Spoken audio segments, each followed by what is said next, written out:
Good evening. I'm Armando Guerra Jr., President of the Weslaco ISD Board of Trustees.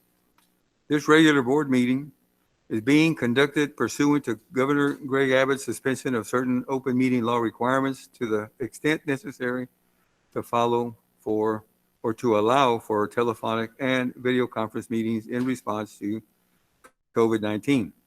Notice of this meeting has been posted online for at least 72 hours.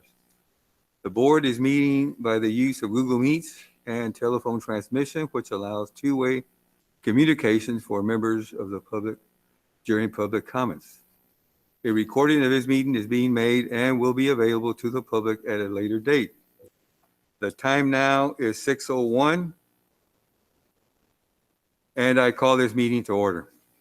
I'll now begin. Roll call. Signify your presence by saying here or present when I call your name. Jackie Susaita. Andrew Gonzalez. Dr. Jaime Rodriguez. Present. Coach Trevino. Present. Mr. Isidro Nieto. Present. Mark de los Santos. Present. And myself, Armando Guerra. Let the record reflect that we have a quorum of board members in attendance. Item 3, opening prayer. Dr. Canales. Board of Trustees, our invocation will be delivered this evening by Melly Olivares. She is a counselor from Early Learning Foundations Academy. Mrs. Olivares, I believe you're on. Who are you? Welcome and thank you, ma'am. Here. Thank you. Please bow our heads. Heavenly Father, we gather today with a humble heart. We thank you for our day, for our families, jobs, and our health. We ask you for your guidance so that we may walk fully in your blessing and goodness during this time and always. Give us a heart of wisdom to hear your voice and make the best decisions according to your will. In your holy name we pray. Amen. Thank you, Melly. Item 4, Pledge of Allegiance, Texas Pledge. Dr. Canales. Board of Trustees, this evening, Raven Thodas, a pre-K student at the Early Learning Foundations Academy, will be leading us in the pledges. She is a daughter of Bianca Almaguer. Raven currently attends classes virtually, but next year she will be attending Kleckler-Held Elementary as a kindergartner. After she completes her schoolwork, Raven likes to draw, play with her dolls, and play dress up. When she grows up, she wants to be a pilot. So Raven, are you with us? Hi, how are you?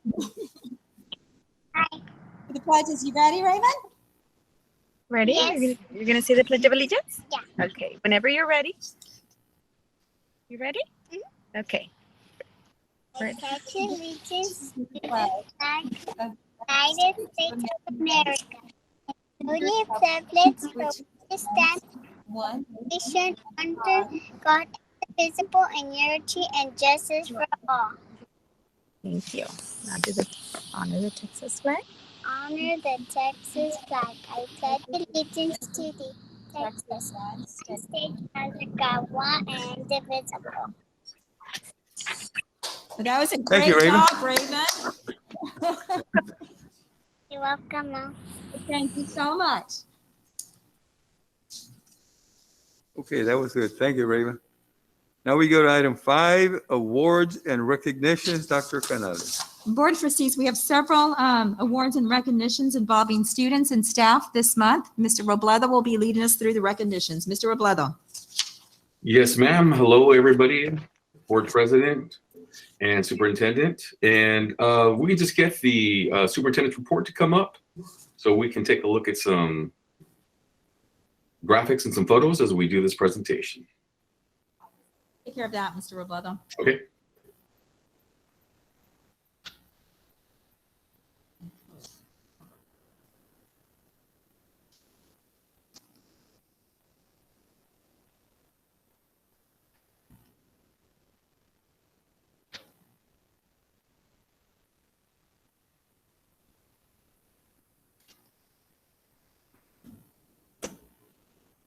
All right, so here we go.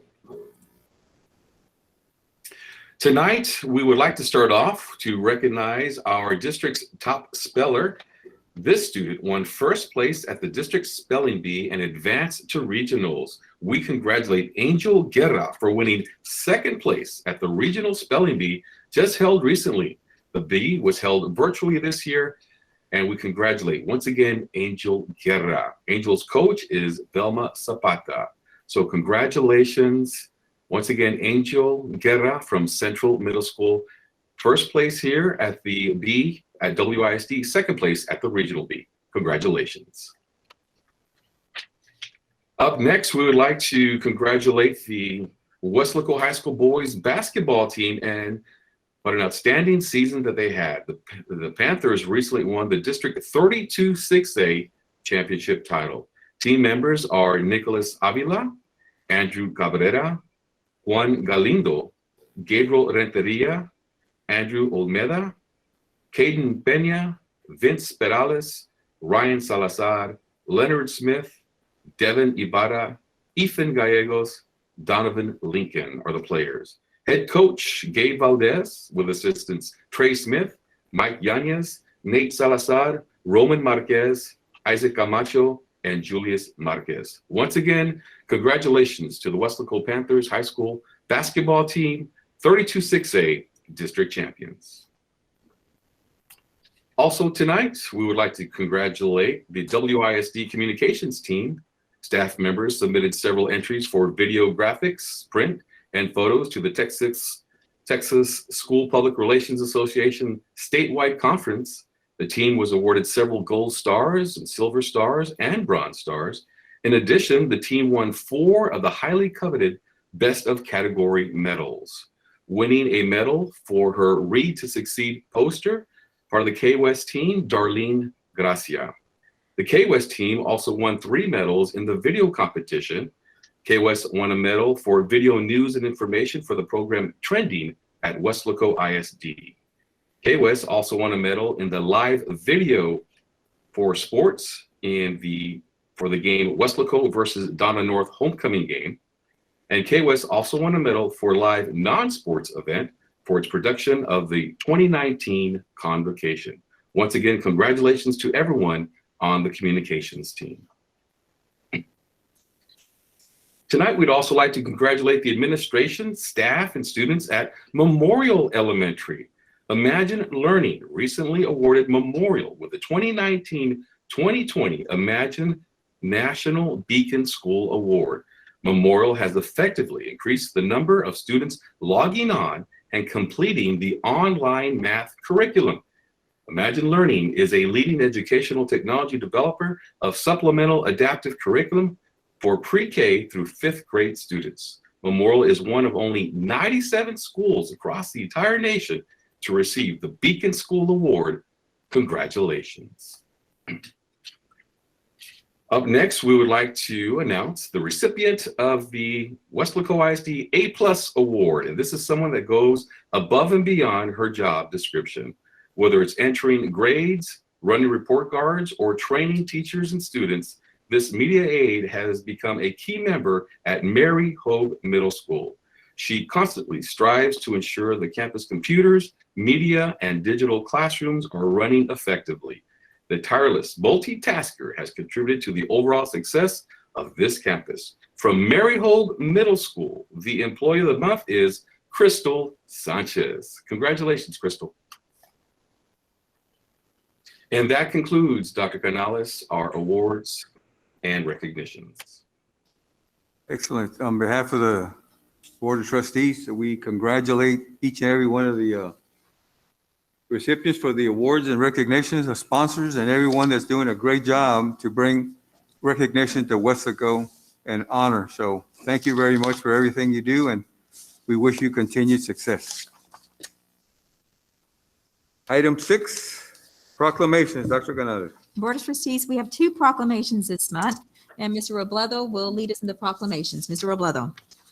Thank you very much, Dr. Canales. We have 2 proclamations, as you mentioned, one for Youth Art Month. So this goes out to all the people that are involved in art, the art teachers, and everyone at WISD. Whereas the study of art leads to a fuller, more meaningful life, and whereas art education provides substantial educational benefits to all elementary, middle, and secondary students. And whereas art education develops students' 21st century skills, creativity, critical thinking, communication, collaboration, and prepares them for higher learning. And whereas art education teaches sensitivity to beauty, order, and other expressive qualities, it also gives students a deeper understanding of multicultural values and beliefs. Therefore, Armando Cuellar, President of the WISD Board of Trustees, does hereby proclaim March 2021 as Youth Art Month. Up next, we would like to recognize our trainers with this proclamation. Whereas athletic trainers have a long history providing quality health care for athletes and those engaged in physical activity based on specific tasks, knowledge, and skills acquired through their nationally regulated educational processes. And whereas athletic trainers impact healthcare through action, provide prevention of injuries, recognition, evaluation, and treatment, rehabilitation, healthcare, administration, and education and guidance. And whereas the National Athletic Trainers Association represents and supports 45,000 members of the athletic training professionals employed in many settings, including professional sports, college, universities, high schools, clinics, hospitals, corporations, and individual settings, performing arts, and military branches. Therefore, Armando Cuellar, President of the Weslaco ISD School Board of Trustees, does hereby proclaim March 2021 National Athletic Training Month. And I would like to recognize our trainers right now: Gustavo Tony Munoz, Gladys Sosa, Javier Banuelos from Weslaco East. And from Weslaco High School, our trainers are Gary Aguirre, Ale Borrego, and Chuck Estave.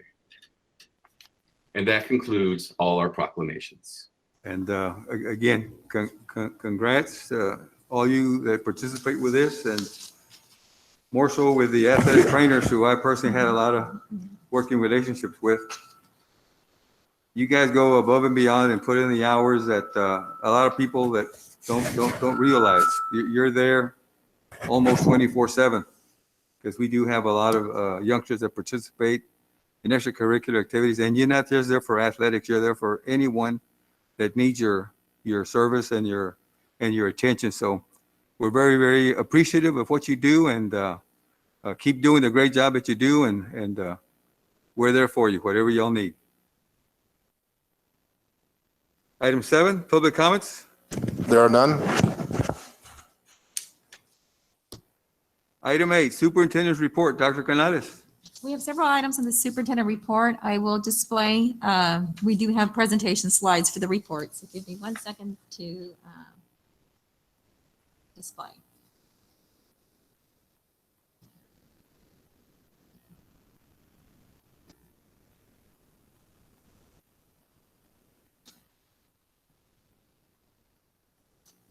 The first item is COVID-19 and updates. And if you can see by this graph, this is COVID data for Hidalgo County. The number of new daily cases, the numbers have been decreasing, which is good for all of us across our county and our city. So that is just to show you just that bar graph on that graph on that. The next slide has to do with the number in Weslaco.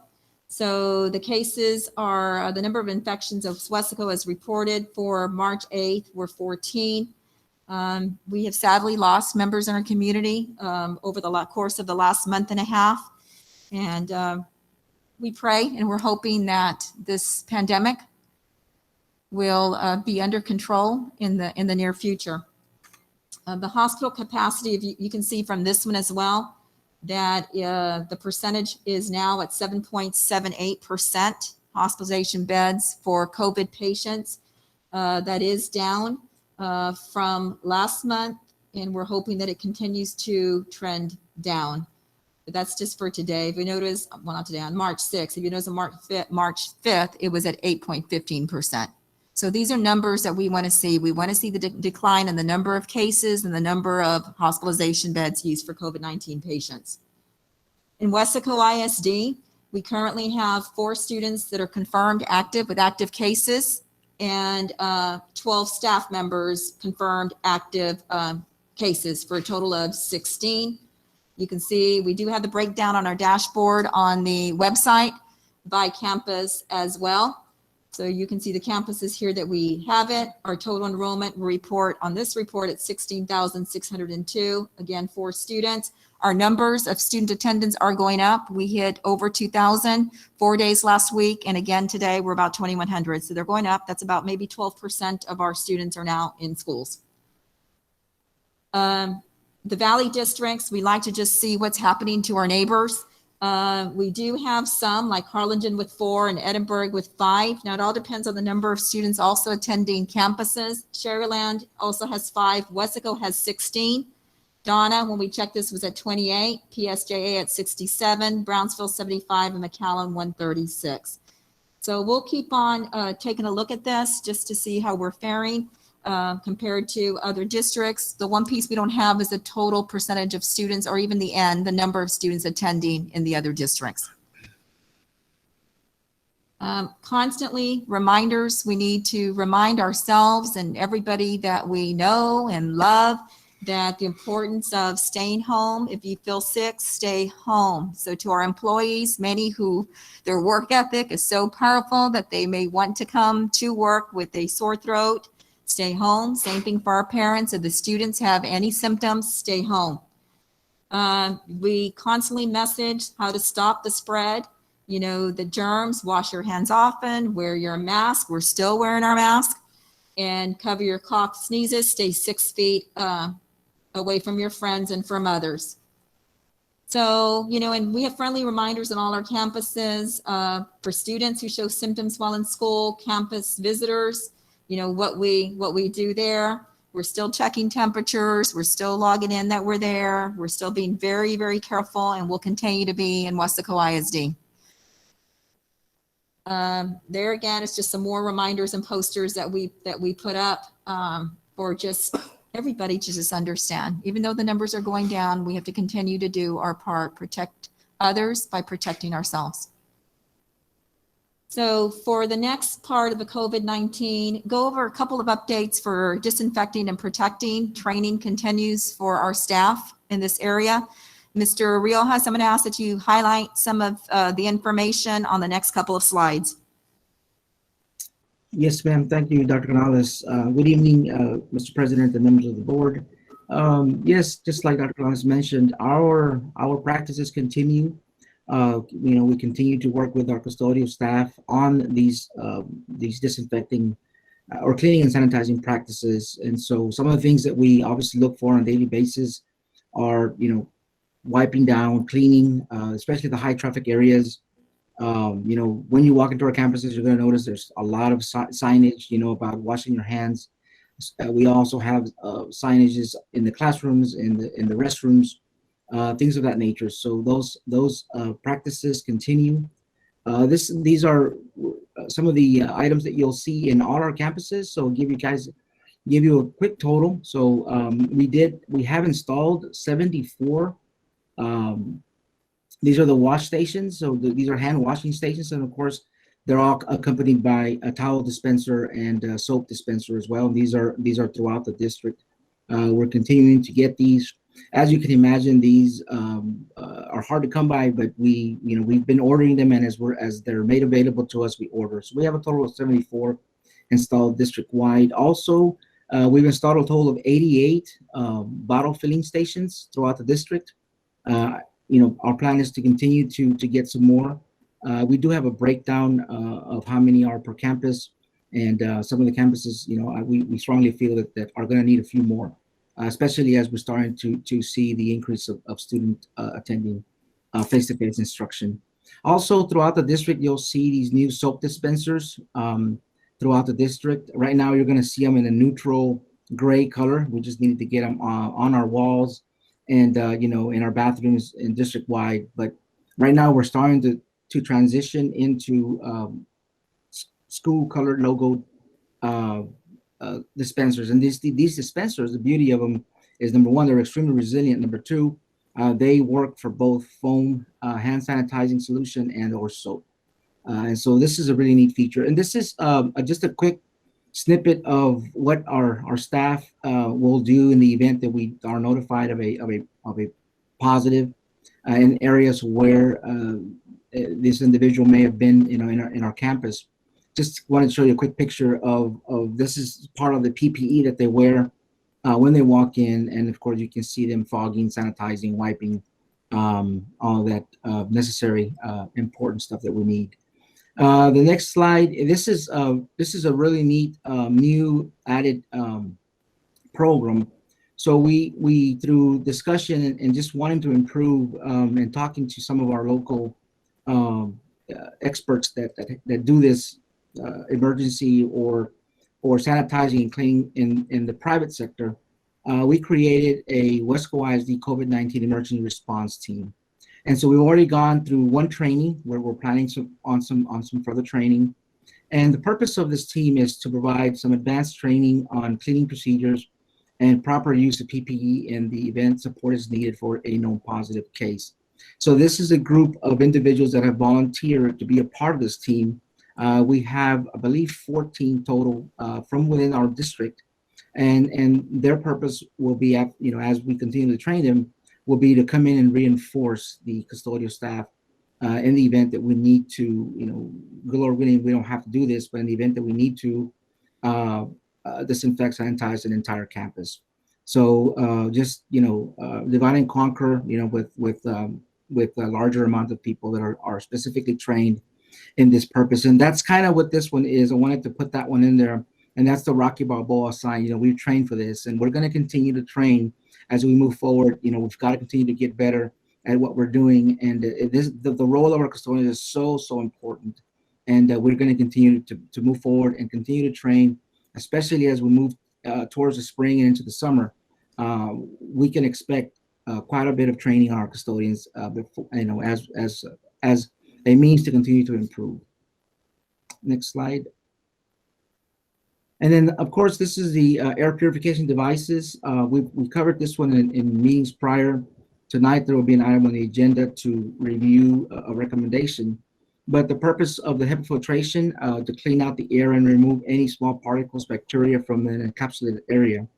Estimated cost, these numbers are a lot more concrete now. The slide prior to in previous meetings was a lot of estimated costs. So these numbers are a lot more confirmed. Bullet number of estimated additional units for department support areas. We put approximate on that one. We're still reviewing that area. One of the things that I always keep in mind is what we do for one, we have to do for all. And so we're still working on the total number of areas and kind of the average square footage so that we can recommend the right filtration system or purification system for our department offices as well. But in a nutshell, the unit that we're looking at is going to cover at least 700 square feet or more. And so we feel really comfortable with the unit that we have recommended. The next bullet is a very close total cost. Of course, that cost is only for classrooms. Right now, we're concentrating on the 1,100 or so classrooms that we have that we want to have one of these units installed in. Of course, today is March the 8th. Yes, it is. Checking my phone, make sure that I'm right. And the estimated delivery time, we're still working with whomever the recommended company is, but we're approximately about 6 weeks away from a pending appeal. But we feel that Mr. Medico has done a lot of communication, and we're going to definitely try to speed up the process, but for sure at least 6 weeks. And that is my part. Thank you, Dr. Canales. For the next piece, there's some safety checklists that people from central office in support of campuses and principals go out to campuses and check for certain things. I'm happy to share that Dr. Oakes and I tentatively have a meeting for tomorrow. Dr. Oakes did commit to walking campuses with me and giving some feedback on how we can improve as we start getting more students back. So that hopefully that it will happen tomorrow beginning at 9:45. It's tentative right now. But we're constantly looking for ways, what else do we need to do? And as we start getting more students, some of what we have in place will have to be tweaked because of the numbers. And a lot of things won't have to be tweaked. There's some common things that we're just going to have to do for another year, maybe another 2 years, and we're ready for that. So this is just a checklist that was developed when we talked about what needs to be done, what needs to be in place before the school year started. Everything from the temperature checks and thermometers to shields, face masks, and entrance exit signs. Things on the floors on campuses and how you navigate the beginning, how you navigate the building, one-way signs, making sure that signs were up and there was enough room between restroom stalls so that students were 6 feet apart, water fountains that were taped, just a whole bunch of different things that we looked for. It became electronic to make it a little bit easier. So people would go out and mark the surveys that we knew where campuses stood. So, Dr. Garcia, would you like to continue? Yes, thank you. Thank you, Dr. Canales, and good evening, Mr. Cuellar, members of the board. As Coach Riojas and Dr. Canales stated, we are doing a lot to make sure that we keep our students and staff safe. Back when we started coming up with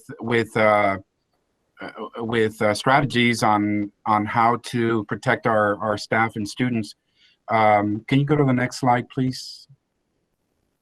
So what we decided to do was to make sure that our teachers were armed with the proper PPE. As you notice from this illustration, we have, we created these bags where we included, and there's a checklist of all the items that were included in those bags, which included masks, shields, gloves. In some cases for special education, we also included the gowns. And of course, all the sanitizing materials that we need or that teachers need in the classrooms. Can you go to the next slide, please? Okay, and these are the most recent adaptations of the screens that we provided for the teachers and the staff. Is, if you recall, when we first came up with these, we started to have issues with them, and of course, we have an awesome maintenance department. Thank you to the maintenance department who helped us modify, and in some cases, we contacted the company. They also modified some of these shield for our students. In some cases, they were flimsy, so we wanted to make sure that they were very stable for our students and staff. So these are the most recent. I know it's hard to see, especially the student desk shields, but they are there. They are clear, and they're working very, very well for our students and staff. Next slide, please. I also want to give a shout out to our nurses who have been at the forefront of COVID-19. This is just one of the vaccination clinics that we collaborated with the county and the city. Mother Nature did not cooperate with us, but we were out there. So thank you to the nurses. Just another way that we're trying to provide the community with the vaccinations so that, people, start to, get more or become, their lives can become more normal.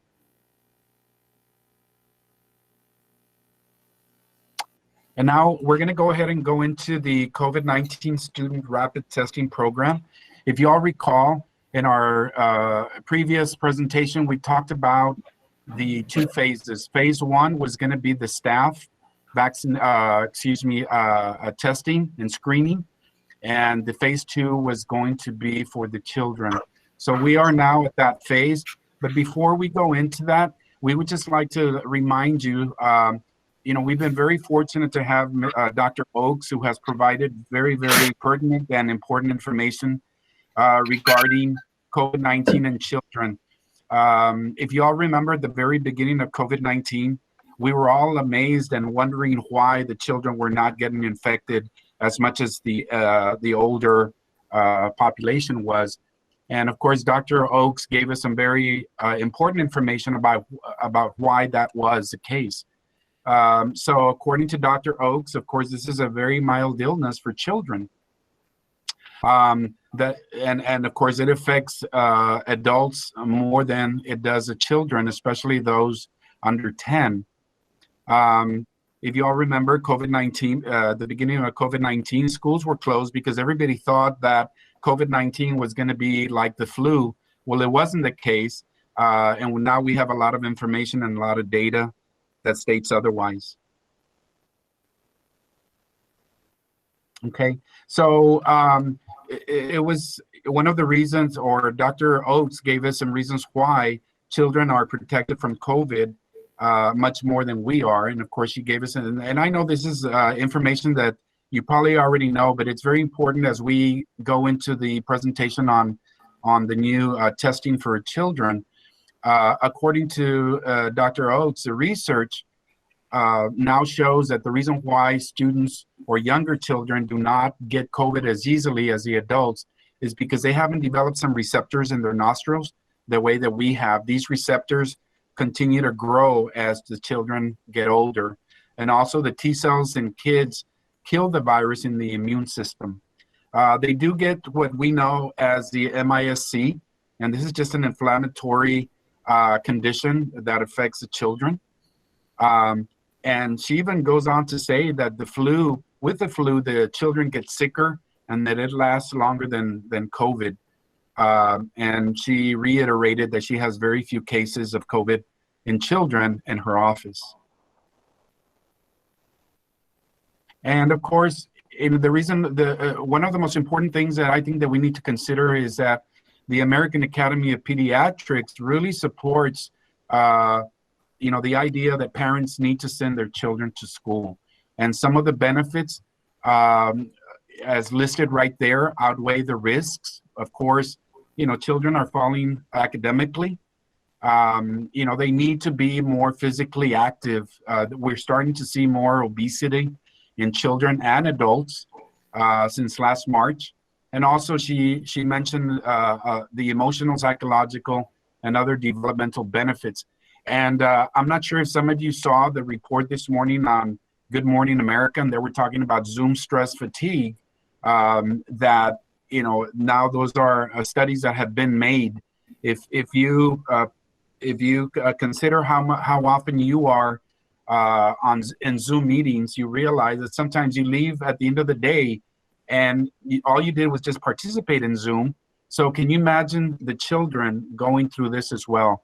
But one of her main recommendations is that as long as we continue the mitigation strategies to avoid getting the virus, and she went on to say, look, if we're doing it in the medical community, so we can do it also in the education community.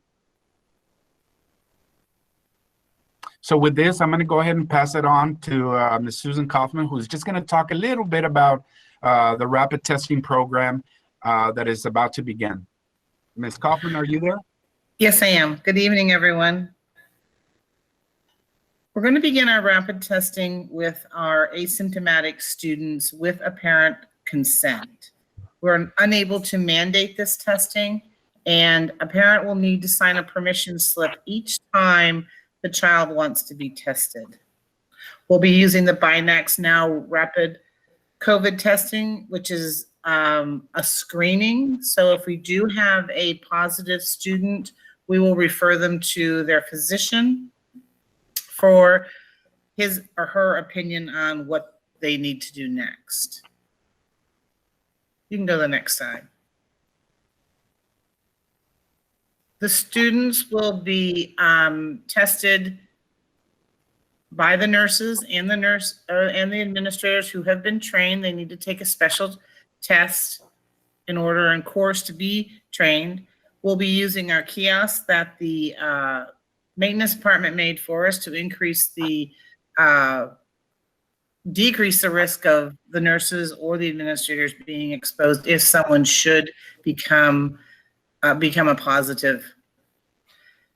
The parent permission forms will go out this week, and we will begin the week of March 22nd. We have not had a lot of response from the teachers. I looked at it today. We've done about 30 tests throughout the district. Anyone have any questions? All right, thank you.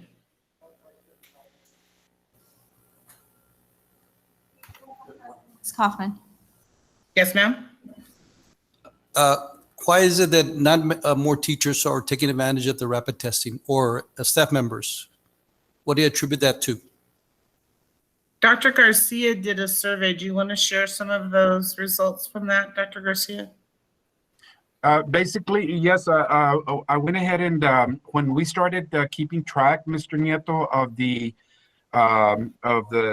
rapid testing for teachers, we started to look at the numbers ever since we started testing, and we noticed that the numbers were very low. So I thought that was a great opportunity that we were providing the staff members. So when we saw the numbers that were not very high, we went ahead and conducted a survey with the principals and the nurses. And it turns out that a lot of the staff members say that they basically, say, well, this is just a screening tool. And, I'm following all the guidelines. I'm, not, I'm wearing my mask, I'm washing my hands. So a lot of them just say, that unless they start to feel sick, then what they're going to do is they're just going to go to their primary doctor. That's basically what they have been responding to us. Okay, thank you. I'm thinking to my mind because on, I believe March 10th is when Texas goes into after March 10th, we don't have to wear a mask. But Weslaco ISD is still requiring masks to be. Yes, we're requiring masks of anybody, any of our facilities, any of our events. Yes. Okay. And I know that Dr. Garcia brought up the vaccination drive you all had. What about teachers? Is that something that's coming, that's in the works, something that's coming down the pipeline? It is in the works. It's in the works. There's going to be vaccinations this week. So more information's coming. There's a meeting with the city tomorrow. Okay. There's plans for during the week of spring break, and then the week after that. And it's going to be for the Delta area. It's going to be for Weslaco ISD staff. I believe Mercedes staff and Ed Couch Elsa Okay, wow, great. staff. So that's coming. We just need to we had to finalize the logistics and then so we can get it out with all the information. All right. So stay tuned. All right, thank you, That's ma'am. great news for a lot of teachers because they were yes. asking about that. So Definitely. if you're listening, they're coming soon. It's important to know we've already vaccinated over 100 staff so far. And I was going to ask, maybe through voluntary information, I was going to ask, do we have data as far as all of our, like as far as our teaching staff, all our paraprofessionals, well, everybody that works in the district, do we know who's maybe voluntarily, because I know that there's laws or maybe we can ask them, but are we collecting data like that, surveying them to see who, that way, what I'm trying to think is that way you have the numbers and the information, the data that we can work with like our county officials and maybe local state individuals to help us So you're get talking more. about to find out how many are interested? Or no, how many already had like a vaccine? Oh, okay. I know it's private information and they can disclose it whether they want to or not, but I was wondering like through a survey. And then that way you'd have that data to show it to maybe our city and county officials and local state reps, and they can help us, maybe acquire more vaccinations for our school staff. We had a discussion on that. Mr. De La Rosa, are you on? We did have a pre-registration interest form. Are you interested? How many of you? And he does have the numbers. So if he's on, he can share at least the numbers that are interested, the number that we are thinking already got it, like Ms. Kaufman mentioned 100. Right. And how many are left? Okay. Yes. Good evening, Dr. Canales, Mr. President, members of the board. To answer your question, Mr. De Los Santos, we had a pre-registration form that was sent out to all employees. Roughly a little under 1,000 employees pre-registered for the vaccine. As Ms. Kaufman said, we've probably got about 100 already that have already gotten their vaccine. I know there are plenty more that have gotten it through other means, either through DHR or through their doctor or other vaccination sites around the valley. We do anticipate sending out notice to approximately 200 employees for a Wednesday clinic, and then hopefully another 500 employees over spring break. The Texas Department of Health and Human Services, they recently determined that school and child care personnel are eligible to receive the vaccine. The problem is there's just not enough to vaccinate everybody in one sitting. So we've just kind of got to piecemeal it. But as Dr. Canales mentioned, we're very confident that over the next 3 weeks, every employee who wants a vaccine will be able to obtain a vaccine.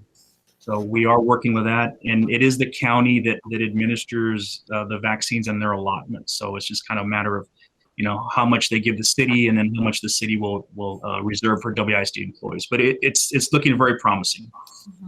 Great news. Thank you, sir. Yes, sir. All WISD employees, correct? Doesn't matter, as long as you're employed with the district, anybody can take the vaccine. Anybody from teachers to custodians, bus drivers, administrators, everybody that works with kids and works together in this environment, of course, is at equal risk. So yeah, it's open to everybody, Mrs. Taita. Yeah, Mr. Who wants to? Yeah, Mr. Del Rosso, will you add how the information regarding who goes first and where that comes from in terms of like identifying who would be the first ones among all employees? Yeah, right now, between the city and Office of Emergency Management, we're doing it by age.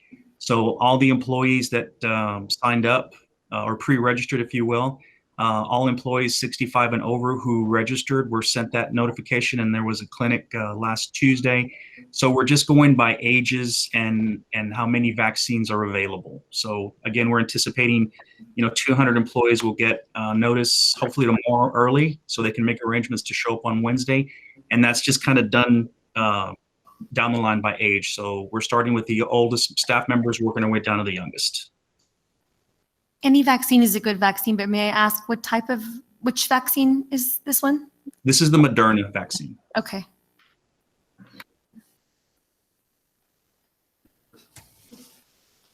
Thank you. So moving on with the on COVID-19 academic preparedness, a lot of work happened not only over the summer, but last spring. It is a year ago when we were all came to a halt because of the pandemic.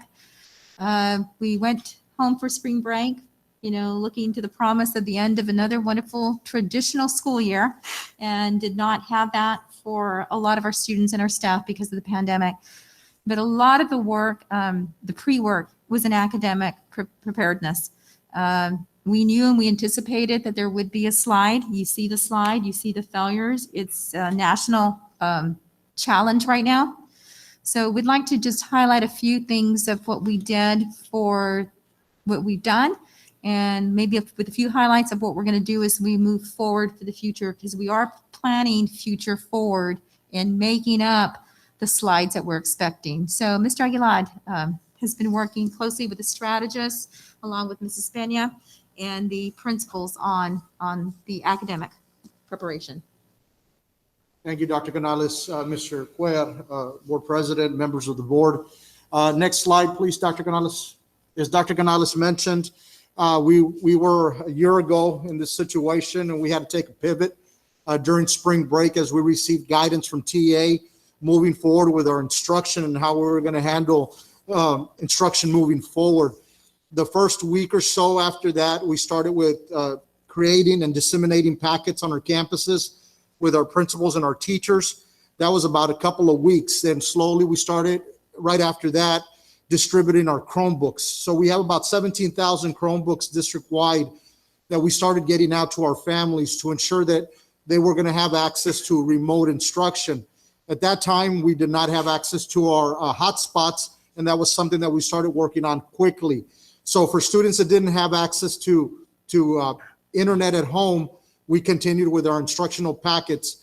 But looking here with our instructional technology department, they've been very instrumental working through, not only in the spring, but prior to that, developing the professional development pathways for teachers, administration counselors, parents, and so forth. And what we have here is just a breakdown where we have professional development, we have instructional planning and design, and each one and you'll have more information, robust information under the blue links. It gives more information for our teachers, but we really focused a lot on developing our leadership on summer planning committee to move forward. We had about 35 key core members along with central office administration to move forward with the planning on what we were going to be doing moving into the summer and into the fall. So next slide, Dr. Canales. What you have here is, again, continuing with our instructional technology department. Again, working with their instructional system support. We had to purchase more products, install, connect, and streamline the hardware and software to provide optimal delivery of instruction. And of course, we have more documents that are supported underneath the highlighted blue links that we have there. Our technical support was very critical because we had to continue providing these supports, and working closely with our technology department as well as our campus librarians and district library services. They were instrumental to making sure that we had that active connectivity taking place. Next slide. So what you have there in front of you is a little timeline on when we got started in August with distributing hotspots. And you see, as we had about 10 different rounds, we were distributing based on need per family. When we first started out with our Chromebooks, we started off number of Chromebooks based on the number of students at home. More students, more Chromebooks. So we wanted to make sure that we had equitable distribution to our families. As the year went by, we started issuing out more devices and Chromebooks to make sure that we had everyone connected remotely, starting off at the beginning of the year and moving towards the fall. Next slide, please. So what you have here before you, again, there's just so much information that we're just concentrating just on a few points here. Our library services continued with the guidance and support, and we're focused on different subtopics there. We focused on professional learning, student and teacher resources, campus and home visits, and of course, our parent, family, and community engagement was very critical. So again, we wanted to make sure that our ongoing digital resources for professional learning was active for all staff, and continuing that support. So kudos out to our librarians, our library service director, Ms. Dyer, also spearheaded a lot at the district level, so they were very instrumental in that. Next slide, please. Here before you, we have our instructional technology coaches that we have on our campuses. Our technology department, along with Mrs. Peña, work closely with our instructional technology coaches to coaching Weslaco ISD teachers for continued effective instruction on coaching invitations. And you see some of those points down there that we have. We have data-driven instruction to our TEKS mastery. Our TEKS is our flagship curriculum, so that's what we follow to make sure everyone continues with the instruction and student expectations that are mandated by the state. We want to avoid random variation of teaching, so we want to make sure that we're following our state curriculum. We also have personalized professional development, and there's some examples to the right on the box with our instructional technology coaches. Next slide, please. And call the instructional coach. Pardon? I just keep on getting that keep calm and call the instructional coach. Yes, ma'am. There's a little flasher on it. Okay. So here we have just a little snippet based on our departments, on the guidance and support that they provide our campuses, and that goes from our teachers to our students to our administrators. And we have, again, professional learning all the way to parent-family engagement. For example, teacher resources down there, you have causes for failures of EL Interventions Handbook. What's highlighted, bilingual ESL teacher resources, the chair meetings, book studies, everything that we can do to provide continued learning and support. This is what you have. And these are just some brief snippets. Next slide, please. Special education is another one that we have for our instructional. Again, they also continued training through virtual accommodations, designated supports for practice opportunities, conducting special education teachers coordination meetings to keep staff informed and updated, and continuing developing our protocols and virtual parent training sessions. That's something that's continuing, and we want to make sure that we continue supporting our parents. Next slide. We have our fine arts department, and of course you see several of the highlights. Doesn't give it all due justice because our fine arts department really pushes it and provides several opportunities. But there you see a lot on what they've done since last year, even during the pandemic that we've had in place. So kudos to Mr. Bissett and the fine arts department. Next slide. We have our science department guidance and support. Again, we focused on professional learning, teacher resources, campus visits, and again, the parent, family, and community engagement component. We're very big on our newsletter. So if you have an opportunity to go in there, look at our newsletters. Our strategists do provide a lot of information that's useful, and they get them out there in time. We also focused a lot on our synchronous, asynchronous focus, along with training videos that was available for all our teachers and staff. Next slide.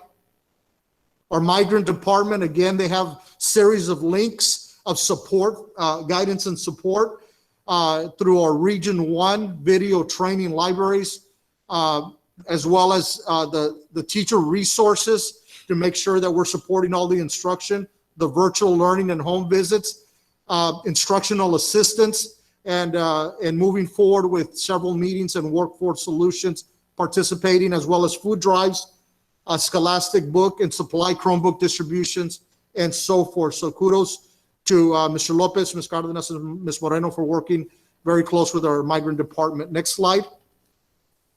Our English language department, again, guidance and support. Our district websites where they have several teacher resources. We have our monthly newsletters, again, focusing, as you can see there, a TEACS resource system, because that is our flagship curriculum, focused with Eduphoria, the virtual learning classroom visits. They pop into our classrooms district-wide, provide support for our teachers. Administrators may reach out and let us know, look, we need some help here. Can you please provide some more guidance? So we have that constant communication taking place. A little box, we just celebrated Weslaco ISD Reads Across America. That took place on March 2nd. So we had several virtual read-alouds throughout the district, and that was a great success. It was exciting, and we had a wonderful time with that. Next slide.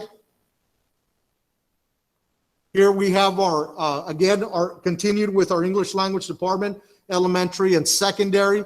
And these are just a lot of the highlights for professional learning, continuing providing that support for our teachers through different avenues to make sure that they're kept up to par with the latest moving forward and everything that's coming down the pipeline and recommendations from TEA. Next slide. Mathematics department, you have an example there of what we have with our professional learning, staff development, how they're working through their PLCs. Again, the curriculum writing, share outs, data talks, district assessment overviews, instructional best practices, everything that we can do to provide the support. This is constant discussions that we have with our CNI team to make sure that they're readily available to support our teachers and staff and campus administrators. Next slide, Dr. Canales. Social studies department, same thing. We have the support, as you can see, through the professional learning, teaching resources, virtual learning, classroom visits, everything from resources from Exploros, Integra, Apex, test banks, professional learning communities, a lot of district talks and district assessment overviews, as well as our virtual classroom visits. Next slide. This is supporting social emotional learning and mental health. This is through our student support services with Ms. Brewer and her staff. And again, they're continuing to provide the mental health support for counselors, students, building that character education. Still continue with our Leader in Me program in the elementary schools and the middle schools. And we continue with other social emotional learning, because this is a critical component that we talk about with our principals, that we have to make sure that this is part and moving forward as we continue transitioning students on our campus. Next slide, please. This is our advanced academics department that we have here with Ms. Fritz. Again, you see the professional learning with our GT, instructional planning and design, how it's broken down. A lot more information that you have in those links, instructional support, updates and information. And again, a lot of support that we're providing to ensure GT certification compliance and make sure that students have what they need on the campus. Next slide, Dr. Canales.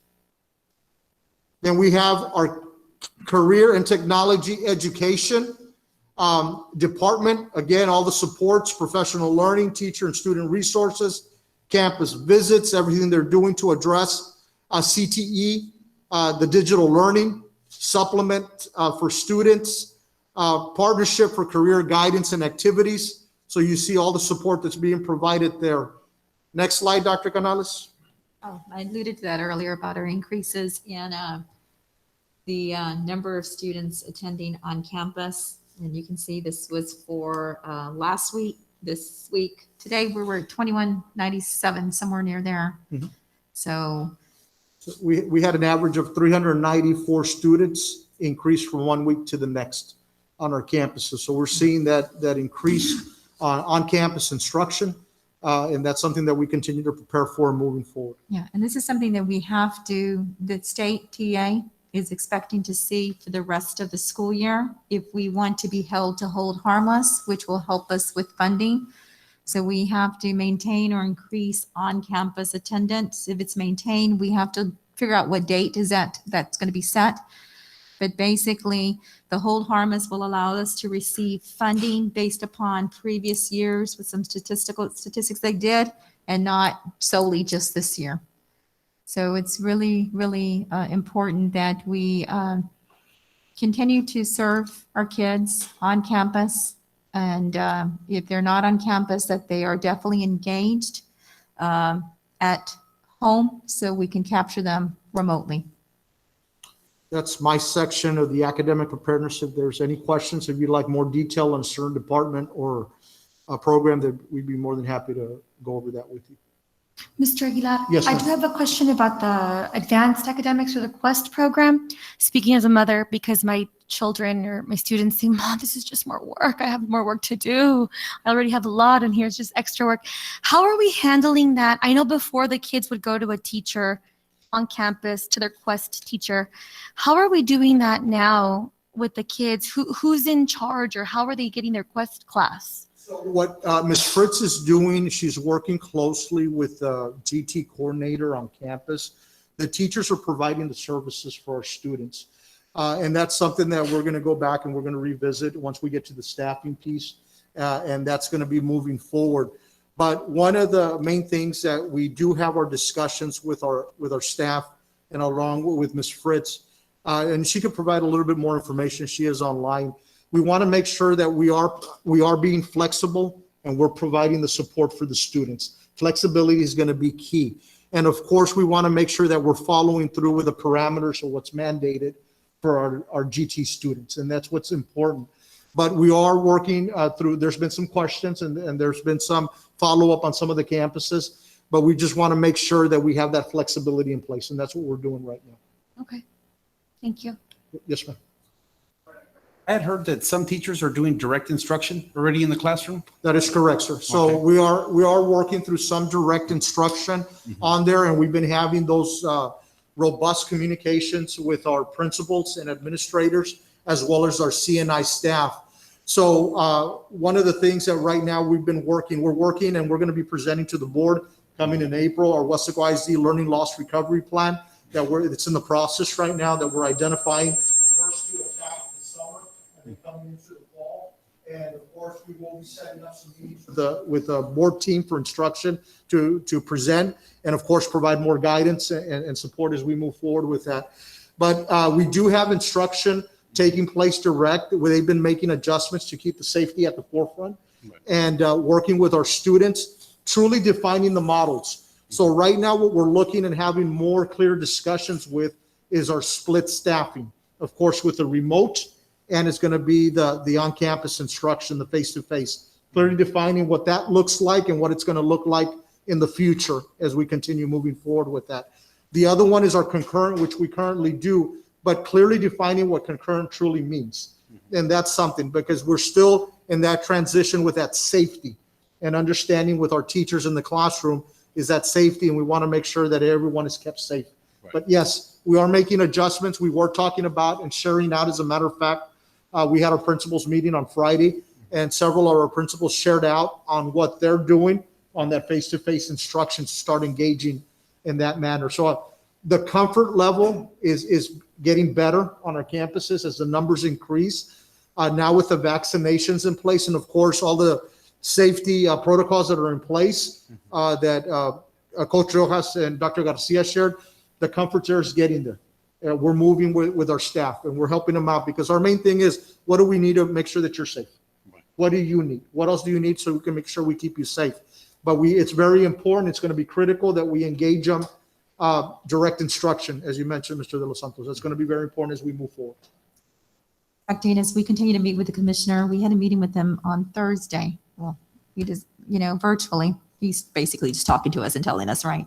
And it seems like, and with what's coming out of the CDC, and every day you see something, there's starting to be a lot of hope across the medical community and across the educational community in the nation, that with the vaccinations, with the mitigation, we'll continue to wear a mask, that there is hope that we may get back to some sense of what our children and our staff knew as normal within the next year. So we'll have to wait and see. Of course, we have to follow the guidelines not only from the Centers for Disease Control and the Department of State Health Services, but the Texas Education Agency. Right now, like even for the masks, they're giving flexibilities to school boards, local control, to decide whether it's masks that if you don't want to wear them, you take action, for boards to take action. But even today, I read something really quickly, or was told something really quickly about their coming out, that people who get tested, who get vaccinated, can, congregate and be close to each other. And you still have to be very, very careful. But a little bit more, that you can be a little bit more at ease. So it's more or less a wait and see. But TA is saying that they're wanting kids back on campus. They want us back to as normal as we can get, and not only the learning loss recovery plan, but just setting up. We're going to have like a plan A and a plan B for next year, because it's going to be like it was last year, meeting with the commissioner, getting direction from TA, and the direction changing as we study the data and the effectiveness of the vaccines and other factors. So, but there's a lot of hope that maybe one day soon we'll be back close to normal. Yes. Ma'am, I'll ask you, you can go through? Yes. I'll just ask, for those commissioner meetings, do you think you could provide us like maybe with an update, like a summary? Yes. Okay. Yes, we definitely could. Yes. He was meeting with us every single week, Right. Initially like last March, and and then it's like now that it was every 2 weeks, and then now there's summer now. But we'd be happy to provide the board update, synopsis of here's what he discussed. Direction. Yeah. Thank you, ma'am. And also, we are focusing on our campuses with our CNI staff and our campus administrators, and our teachers. Our focusing is really targeting and zoning in and attacking that failure rate. And we've really been working very hard. I commend our teachers, our staff, our principals. Everyone's been working very hard to work closely. It's where you're seeing a big increase coming back on campus, because they're really reaching out quite a bit. So after the 5th 6 weeks, after April 16th, we'll be extracting some more data and presenting to the board, where we were compared to 3rd 6 weeks to 5th 6 weeks, to give you an idea of where we're at with our campuses. But we are targeting it. We are working closely. We discuss that on a daily basis on what we're doing to provide the support to our students to make sure that it becomes a win-win situation for everyone. Yeah, we're also looking at our policy that has to do with promotion, especially promotion tied to reading levels. It's above and beyond what the state requires, what's legally required, and coming up with some type of format, maybe like the individual graduation committees, an individual placement committee, to look at the totality of where we are and what kids have learned. So we will be bringing a resolution or an amendment to that policy temporarily until we get through this. So staff is working on that. And then kudos to just the curriculum instruction team, to Mr. Aguilar. Mrs. Peterson used to be a big part of that. Mrs. Pena, Scott and Julie, just everybody working together on figuring that out. I think we have a partnership that's taken on a new level with campuses as we've navigated this, and have heard, lots of positive comments and feedback from our principals and staff about the level of support that the curriculum and instruction, and it's a big team, has been, providing. So just thank you to Mr. Aguilar and Mrs. Pena and the entire team. Dr. Canales, I'm starting to get the questions regarding graduation. Is there any updates you can give us on that? We can give you an update soon on graduations. We are planning, we had a parent talk, was that last board meeting? We're in total agreement. If we can pull off having, events at the stadium, we can pull off having events at the stadium. So we're looking forward to live graduations. We'll have to monitor, and, just like we had during football season at the stadium, certain number of tickets and all that, but we're going to be working through that. Good. Yeah. Thank you. Yeah, we're still, things like, there's some other annual events that are still up in the air, trying to figure out how we can do them differently, but still have them. Norm, as we visit campuses, our CNI staff visit campuses, providing the support for our teachers to get them more comfortable. But, when you still have that little, I'm concerned, we try to say, what else do you need? So we can make sure that you're safe. And we just want to make sure that we provide the support for them. We're there. Our main motto here is provide guidance and support. And what do we need to provide to support our campuses? That's what we work on, and that's what we always discuss, and that's what we're here to do. I'd like to share. We had a couple of, I know I did have a couple of emails and concerned parents. And I feel the same. I must agree. And Mr. Gonzalez and I were talking about that before the meeting, how I think a lot of parents would send their kids back. We talked about it. If, the face-to-face was there and they could move around and it was a little more normal. Like you said, I know it's going to take time. We're not there yet. And I know I may be speaking a little early, but do you see that happening maybe even at the beginning of next year in August so the kids can kick off? Our discussion last week, ma'am. We discussed that in detail with our principals and our CNI staff, and I'm glad you're asking that. Okay. Because the question that was posed to our team was this: do you feel, with the movement that we've seen with the governor, we've seen with our commissioner, the mask man, everything with vaccinations, the question was asked, and we just wanted their feedback. What movement do you see for the fall? And of course, we're seeing more of that face-to-face instruction. But then the question was asked, do you feel that remote instruction will be completely abandoned? And the response was no. So that's why we're still working on gauging both. The focus is going to be more of that face-to-face with the safety, but also not abandoning that remote instruction. And so we've been having very good discussions on that. So that, of course, we go through our process, through our CNI team, through our principals, and of course, engage our board in discussions for guidance and feedback, and then before we even roll it out and move forward. So you'll be receiving more information as we move along. Sounds good. Ms. Jackie, I think what we've heard from the parents is our kids need that face-to-face, and I know I'm a big advocate of it. I shared with y'all previously, but I think our parents, if they knew they had the face-to-face, they'd be sending their kids now. So I know we got to look at our numbers, Doc, but maybe you start a little hybrid the last 2 months, the last 6 weeks of the class, or maybe just the last 6 weeks, and let's just try out a little hybrid, for those students that we currently do have. I can only speak for my Ryan because there's only 5 in 8th grade. Well, those 5 honestly should get face-to-face, so let's see if maybe y'all can come up with something just for the last 6 weeks. We still have to stay safe and meet of all those requirements. But like that article Dr. Canales was talking about, those that got vaccinated can be in small groups with or without mask. And I think if our teachers and staff take advantage of the weeks to come with these vaccinations, that everybody in our school district can have that vaccine, then maybe the comfort level rises to say, hey, you know what? I got my vaccines now. Dr. Oaks has shared already those under the age of 10. Maybe our elementary teachers say, hey, you know what? I want them back, and let's do this face-to-face now. So maybe y'all can come up. I know y'all are working tremendously. Kudos to your whole staff, Doc. But, if maybe this last 6 weeks, maybe we can have a little hybrid and try it out in some elementary schools that want to participate, some middle schools. I mean, I don't know, right? But maybe just a thought, and maybe that last 6 weeks, our numbers tend to go up, because if one parent hears that there's face-to-face, I guarantee you'll have more parents send their child. Yeah. And we also have, just for the board, we have for every single campus the number of students that we can accommodate at the 6 feet apart. So, we take a look at that. The other thing is, those are some good points. We have talked as we move into the fall, because we don't know what TA is going to say about the fall yet. But we do know that through summer school and maybe through the remaining weeks of school, we can try out some different pilots. We'll call them pilots, to see what works as we start planning for the fall. So let the team think about it and see what we can come up with. Thank you. Any other questions regarding the pro? I'm good. Any departments for instruction or anything you can answer? Great job.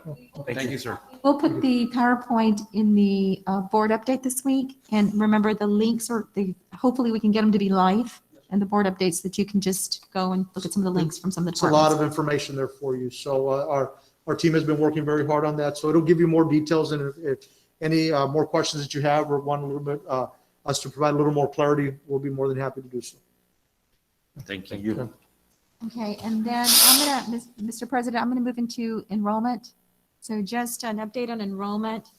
Remember, enrollment is, last year at this time, we were at 17,203. We're at 16,578. That is a difference of 625. That's a big difference. Now, remember, enrollment includes just everybody, including students that may not be in membership or that generate either half-day funding or full-day funding. What we budget on is ADA, so that's the next column. We budgeted on 15,200 ADA. Last year at this time, we were at 15,156. This year, we're at 15,095. That's a difference of 60. So if you subtract the 15,095 from the 15,200, we're short about how much money, Andres?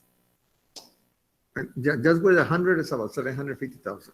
About 750,000. So something that we've got to pay attention to. We were still cleaning up some of our attendance data, and by we're not making it up. Cleaning it up means is we're going back, making sure we captured all the kids who attended remote asynchronously before 11:59 p.m. But we got to watch that carefully. We need, if our parents are listening, we need our children to come to our campuses, call the principals, and or make sure that you're engaging and learning every single day. This is the way that we get you ready for the next grade level in the future. So this is something that we're watching very carefully. And yes, sir. Yeah, do you foresee the state working with districts due to the pandemic and due to some people not having connectivity, some parents not sending their kids to school on campus? Do you see the state working with districts in any way, maybe using the previous year's ADA or anything like that coming down the pipeline? Well, that's a whole harmless. discussion. That's a whole harmless. If we can increase the on-campus, Mr. Andres, do you want to spend a little bit about hold harmless? I'm going to be talking about it in a little bit. Okay. I'm going to address it, yes. Okay, great. Yeah. So if we can get maintain or increase on-campus attendance, they will give us whole harmless for the rest of the year. That will make up for some of this. So it's important. Good question. Then the average daily comparison, we do not have 4,832 kids at our alternative school. That is our high schools. Those numbers are inverted, okay? So it shows the difference by campus levels, like for example, 495 difference to the negative from last year at this time to this year at this time at the elementary, 78 to the negative at middle schools, 99 at the high schools. Well, actually, 176 positive at the high schools, 99 at the alternative schools, and 129 negative at the ELF Academy. And then, of course, we focus on ADA, and there you have the 60 to the negative difference between last year and this year for ADA. And again, we budgeted, everything's budgeted on 15,200. If there's no questions about that, we're going to move into the insurance, and Mr. De La Rosa will go over these slides. Thank you, Dr. Canales. Good evening again. This is the standard health insurance slide that is presented every month. I'm going to go ahead and approximate the numbers just to save a little bit of time. This data runs September 1st, 2020 to February 28th. And medical claims, the district spent just over $5 million this time last year versus this year we're at $5.6 million. That's an increase of approximately $688,000. In prescription drugs, last year we spent $2.4 million. This year we're at just over $3 an increase of $685,000. In fixed costs, last year we're at $1.2 million. We're at 1.3. That's pretty much, on track with where we're supposed to be. So for a grand total of last year at this time, we're at $8.5 million. This year, just a little over $10 million. That's approximately 33% increase. And that $10 million is net of $1.4 million that we received in stop loss reimbursements. So as far as the increase go, I have some data that fortunately I don't have on the screen here, but this is just through the end of January. I should have February data here soon, and I'll share it with you. That $1.5 million increase, roughly about $661,000 of that is due to COVID-19 treatment. That's through January data, not February. And then that also includes $162,000 that we spent on COVID testing for our employees and members of their family that are on the plan. So roughly through January, we can account for about $823,000 of that increase based solely just on COVID. I'll have updated data hopefully for you on the next meeting through March. The next slide represents our self-funded workers' compensation program. Last year at this time, we had 46 claims versus this year through February, we've had 30. Last year, we paid little over approximately $98,000. This year, we're at $38,000. So we incurred last year $178,417 versus this year we've incurred $81,000, almost $82,000, which leaves outstanding reserves comparing last year this year at $43,651. So that tells us that our workers' compensation program is doing very well. And that is my report if anybody has any questions.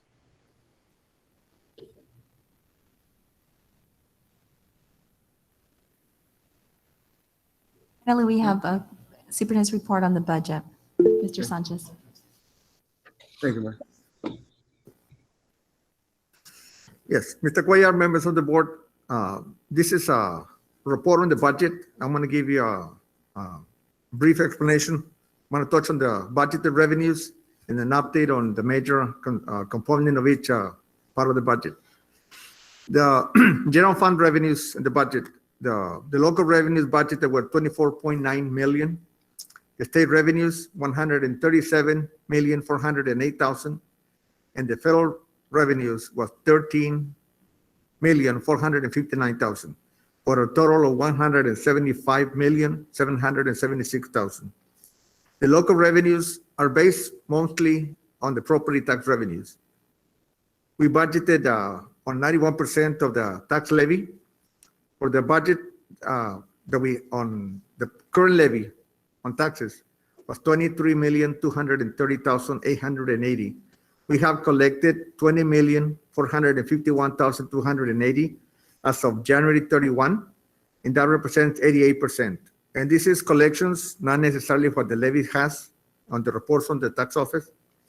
As of February 25th, which is last week, the last time we received money from the tax office, we had collected $22,159,607. That is 95% of the budget for tax collections on the property taxes. So we have collected most of the money on the property taxes, so that's going pretty well. The next slide, please. Thank you. The state revenues are based mostly on average daily attendance. As Dr. Canales mentioned earlier, the budgeted ADA is 15,200. The report that I have for the ADA that generates funding from the state is 15,044 ADA, which represents a deficit of $1.1 million in state revenues related to ADA. So that is pretty bad. Now, because the conditions that Mr. De Los Santos mentioned, TA did mention some hold harmless provisions, which are explained in the next page. And if we meet certain requirements, that would cover that. So can you go to the next slide, please? And then I'll come back to this one. This is a presentation. It's kind of small. Let me see if I can make it bigger. There you go. The first 6 weeks were pretty much covered on the whole harmless, because the first 2, we had collected a pretty good ADA number. The third 6 weeks, we opened school to all students that wanted to come to school. So because we had school open, we covered by the whole harmless again. The remaining 6 weeks, which is the second semester, TA mentioned that what Dr. Canales said, if on the six weeks, which is the last 6 week section from the middle of April through the end of May, if we have an 88% attendance of all the students enrolled, or at least the percentage reported from the enrolled students on October 30, if we can have at least that amount, we had 402 students enrolled as of October 30, as reported in PIMS to the state. If we have at least that many students on the 6 weeks, we'll be covered with the whole campus as well. So right now, looks like we will, but then I guess TA knows that the 6 weeks is attendance goes down, especially for us, or districts that have a lot of migrant students. So right now, it looks like we will. So TA is making an effort to help school districts because of the effect of COVID-19 on attendance. Can you please go back to the prior page? Thank you. On the federal revenues, those are mostly based on food service, breakfast and lunch meals served to students. We had the budget right now, as through meal served through February, we are about $900,000 a projection based on those meals served now. For the rest of the year, we expect that we'll be about $900,000 short, which is a large number. The USDA and the TDA, which is United States Department of Agriculture and the Texas Department of Agriculture, are working with school districts to provide some relief from that. And we expect to receive a check for about $1,072,000 to help us. So that should cover the deficit that we have this year. So in that part of the federal revenues, we might be okay by the end of the year. Any questions on that part of the report?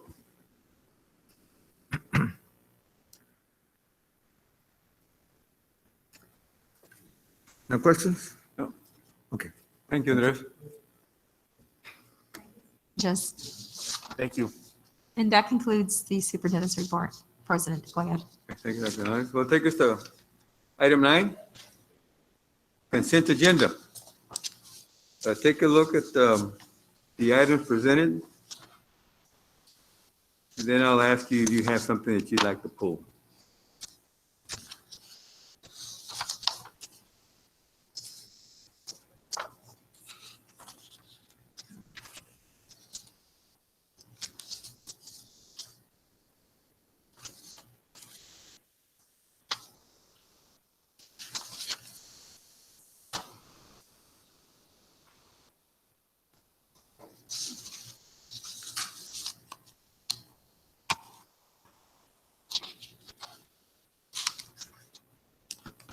Okay.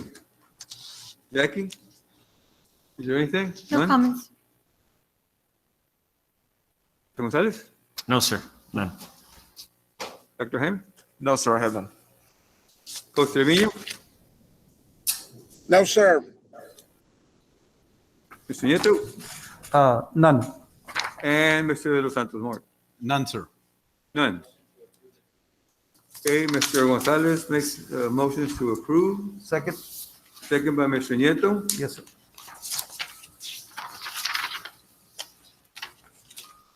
Take it to a vote. Mr. Saita? Aye. Gonzalez? Aye. Dr. Jaime? Aye. Coach Trevino? Aye. Mr. Nieto?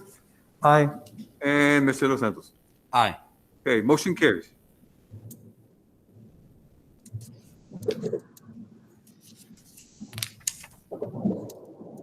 Item 10, discussion items. A, interim financial report for the 6 months ended February 28, 2021, and B, acknowledgement of Hidalgo County Tax Office collection report for January 2021.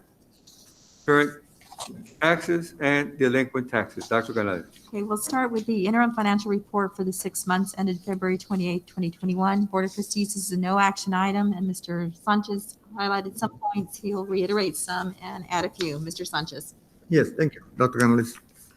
Yes, for the 6 months ended February 28, 2021, from local revenues budget of $24,988,000, we have received $22,984,583. That is 92.28% of the entire local revenues. From the state budgeted revenues of $137,408,000, we have received $84,672,000. That represents 61.62%. And of the federal revenues, total revenues, federal, in the general fund of $13,460,000 budgeted, we have received $4,486,323. That represents 33.33%. So from all the revenues budgeted, we have received almost 64% for the year. Any questions on that? No, sir. On the expenditure side, the total expenditure budget, including funds added after the adoption of the budget, as explained before, we have a total of $635,000, broken down in 5 categories. The first one is instructional related, and that is $116,476 budgeted. We have expended or encumbered $47,706,000, and that is 55.25%. And that includes, again, functions 11, 12, 13, 31, and 95, which is basically instruction, items for the library, child development and counseling, and instructional support. Those are the functions 32 to 36, and this is social services, nursing, transportation, food services, and co-curricular. Excuse me.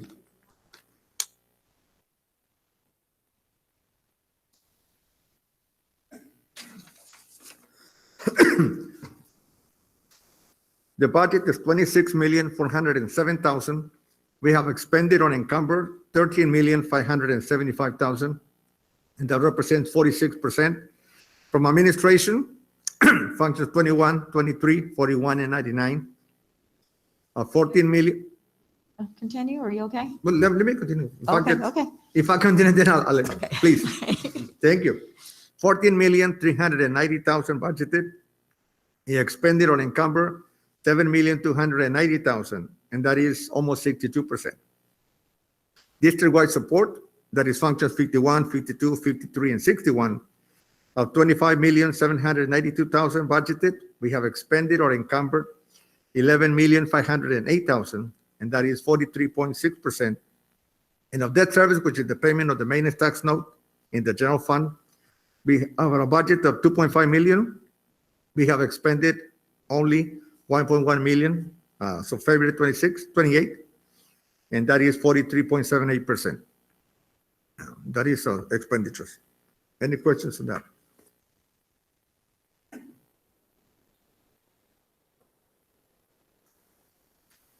This chart is the one that shows the fund that were added to the budget after the adoption. And we had gone over this last month. The main item here that I need to mention, the carryover of state allotment funds of $5.5 million. This figure increased from last time by about $270,000 for the bilingual and CCMR funds that we approved last month. The board approved a budget amendment to roll forward funds from last year.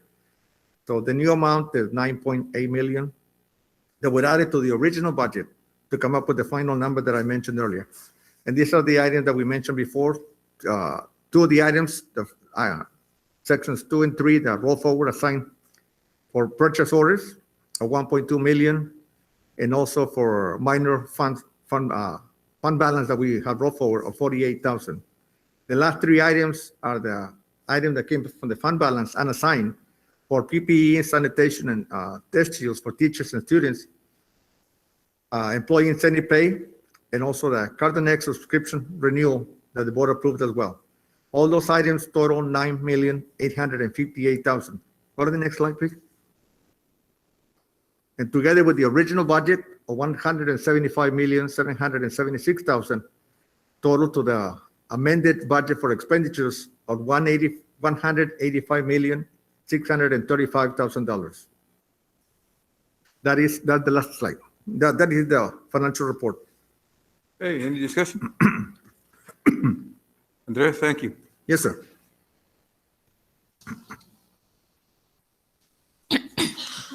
Item 11. Oh, Discussion and possible action items. 10B, we did not cover 10B, President Glad. Item 10B, acknowledgement of Hidalgo County Tax Office collections reports for January 2021. Current taxes. So, we need to cover that one, Mr. Sanchez. Okay. Yeah. I'm sorry. Yes, that's Yes, on this report through January 31, on current taxes of the original levy of $25,670,000 rounded, we collected through January 31, $20,860,000, which represents 79.83%. The year before, so January 31, we had collected 77.78%. That means we have collected 2% more than the prior year on the current levy taxes. And on the delinquent taxes, which is on prior year's levy, out of a original amount of $4,183,000, we have collected $551,375, and that represents 13.4%. The year before, as of January 31, we collected 10.29. So for the prior year levy, we have collected 3.11% higher, more collections of those taxes. So far the taxes are going well. And this is through January 31, not February 28. That is the report. Yes. Okay, Andrea. Yes, sir. Excuse the haste on my part, but when I asked you we're done, I thought we were done. So, but I covered some of that already. hey, Yes. it's all good. It's all good. Yes, sir. No problem. Thank you very much. Hey, Dr. Canales. Okay, so that, Now we go to item 11. yes, sir. Discussion and possible action. Item A. Discussion and possible action to approve changes to policy DC local employment practices. Dr. Canales. Board of Trustees, we are recommending that you decide whether you want to approve the changes to policy DC local. And I'm going to highlight some of the items on that. So if you'll turn the page on DC local, it would be employment of all personnel, not just contractual personnel. So the word contractual will be, strike that one out. And it would say the board retains the final authority for the employment of contractual and non-contractual personnel. And then the non-contractual employment of personnel would be deleted because that was delegated to the superintendent, the final authority to employ and dismiss non-contractual employees. We did work with TASB on this. And so this policy would reflect that the Board of Trustees would retain final authority for the employment of contractual and non-contractual personnel. The representative from TASB just said the only thing to consider is that to expect delays sometimes in hiring of non-contractual staff, since we'll need a board meeting to bring them for the board to authorize. So that concludes, that's the highlights of the rationale and the changes to this policy. So it's up for your discussion and action. President Guad.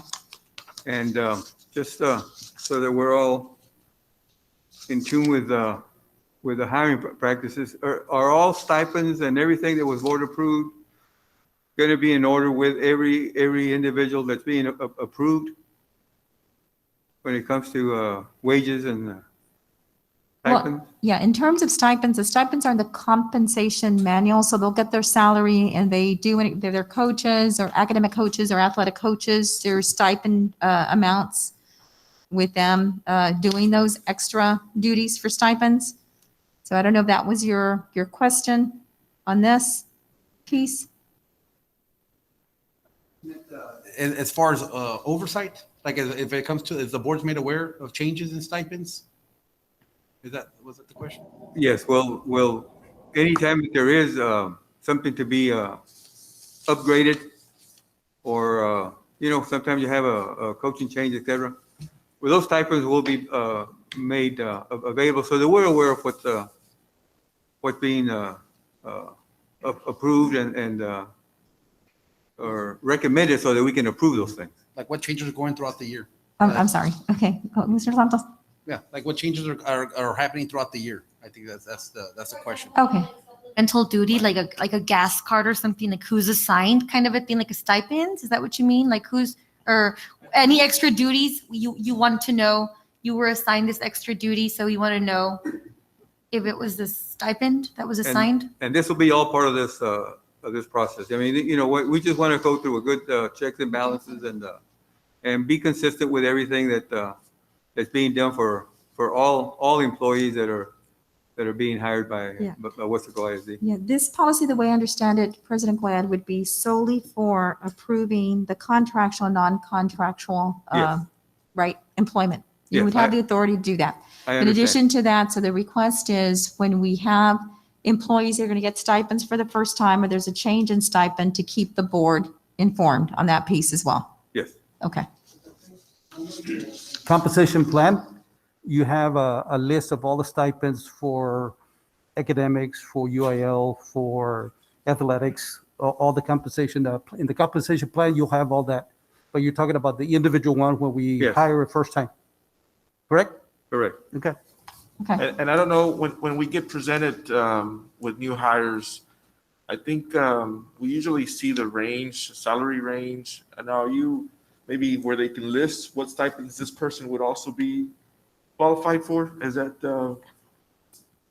I don't know if we That see would be in order, right, Dr. Canales? Because you have your low, your mid, and your. Correct. Right. Yes. For the salary for certain positions, there's the low, the mid, and the high. You are correct. And you look at the experience, and that's when they come in. But in addition to that, if an employee's coming in as, let's say, a teacher, and they're going to be a head coach for, I don't know, basketball, that would also be shared with you. You know, not only are they going to be the teacher, they will be getting this much of a stipend because they're going to be coaching basketball. Okay, council, are we good to, do we have a motion to approve? So move. I second. We have, who made the motion? Mr. Nieto. Mr. Nieto, okay. And Jackie, you second? Yes, sir. Okay, we have a motion by Mr. Nieto and a second by Mr. Staita to approve changes to the policy DC local employment practices. Do we have any discussion? Okay, let's take it to a vote. Signify your approval by saying aye or no if you don't approve. Mr. Staita? Aye. Mr. Gonzalez? Aye. Dr. Rodriguez? Aye. Coach Trevino? Aye. Mr. Nieto? Aye. And Mr. Los Santos? Aye. Okay, motion carries. Item B. Discussion and possible action for the board to consider approval of proposal award for property and casualty insurance, boiler and machinery, property and contents, inland marine and flood, RFP number 21-03-23, or reject proposal and authorize administration to rebid and issue broker of record letters, if applicable, to assigned market. Dr. Canales. Board of Trustees, our district conducted a request for proposals for property and casualty insurance, PNC, boiler and machinery, property and contents, inland marine, and flood insurance. We received one proposal. In order to solicit as many proposals as possible and prevent agents from blocking markets, it has been a standard practice for Weslaco ISD to assign markets. 3 agencies requested and were assigned appropriate markets. The district's insurance consultant, Valley Risk Consulting, contacted the agents that received market assignments to inquire as to why no proposal was submitted. One bidder responded that they were not assigned a sufficient number of markets to build a proposal. The other bidder responded that they were in need of a broker of record letter for the specific companies they were assigned. We are seeing this practice more often. Since we only received one proposal from the incumbent, it would be considered to reject the proposal and rebid. Note that this expenditure, I'm not going to announce the price right now. It is in the best interest of the district to attempt to secure more proposals, things should be remedied. Additionally, we recommend the board refrain from discussing the loan proposals quote as to maintain the competitive process. Please note that a special call board meeting will have to be called to award the proposal in late March. The board has the option to accept the sole proposal should they be so inclined. A history of premiums and current RFP is included in this attachment. So we got one proposal. So, we're recommending that the board reject that proposal and authorize us to rebid and issue broker of records letters if needed to assign markets to see if we get other proposals. So, but board, you also have the option to accept the sole proposal if you are so inclined to do so. So we only got one. Council, is there any reason for us not to accept the proposal? There's no reason. So there will be no legal issues and. No, sir. Let me ask this. Have we ever had any issues with this firm that? Not to my knowledge, Mr. Robusta. No, Coach Cuellar, we have not had any issues with this individual agency or the company. Okay, and they've always taken care of our needs whenever we've had issues? Yes, sir, they have been very responsive. Okay, thank you. Mike, question. Did we have this issue last time also with the number of proposals? The last time we went out to bid, when we take this insurance out to bid, the board has the option to renew for 2 additional 1-year terms. This one particular term year went to its fullest, if you will. But the last time we went out for an RFP, we did get 2 proposals. And can you, how many, I'm just trying to figure out why, so few proposals aside from the information y'all provided. How many claims have we had with this policy, including flood? Because this includes flood also? It includes flood in the general sense. We do have several locations that have standalone flood insurance policies. But yes, the claims that were filed under this plan year, and of course, it was a little shorter because it was 7 months. We did file a few claims, but none of them hit our deductible.